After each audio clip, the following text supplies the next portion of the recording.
ఓ అడవి పక్క పల్లెల్లో కాకి ఒకటి ఉండేది. అది అక్కడి మిగతా కాకులతో కలిసి అప్పుడప్పుడు అడవి మొత్తం తిరిగొచ్చేది. ఒకసారి అడవిలోని కొలనులో హంసని చూసి, తెల్లగా ఎంత అందంగా ఉంది హంస, దీనంత సంతోషంగా మరే పక్షి ఉండదు, నేను ఉన్నాను ఎందుకు అనుకునేది. ఓసారి హంస దగ్గర ఆ మాటే అంది. నేను అలానే అనుకొని గర్వపడేదాన్ని. కానీ చిలుకను చూశాక నా అభిప్రాయం తప్పని అర్థమైంది.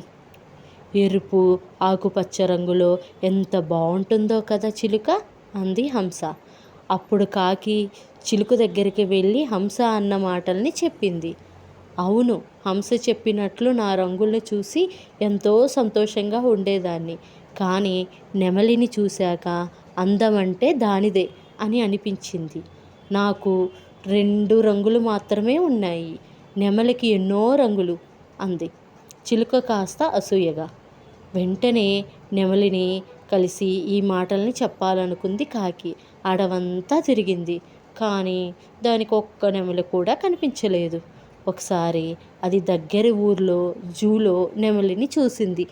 దాని వద్దకెళ్ళి, పక్షులన్నింటిలో అందమంటే నీదే, మనుషులకి నువ్వంటే ఎంతో ఇష్టం అంటూ పొగడ్తలతో ముంచెత్తింది. కాకి చెప్పేదంతా విన్న నెమలి దీనంగా ముఖం పెట్టి, నా అందం వల్లనే నేనిక్కడ బందీ అయ్యాను.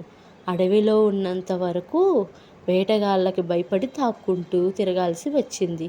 చివరికి వాళ్ళ చేతికి చిక్కి ఈ జూలో పడ్డాను. ఇక్కడికొచ్చాక కాకి కంటే స్వేచ్ఛాజీవి మరొకటి లేదు కదా అనిపిస్తుంది. ఇక్కడ దాదాపు అన్ని పక్షుల్ని బందీగా పెట్టారు, ఒక్క మీ కాకులను తప్ప.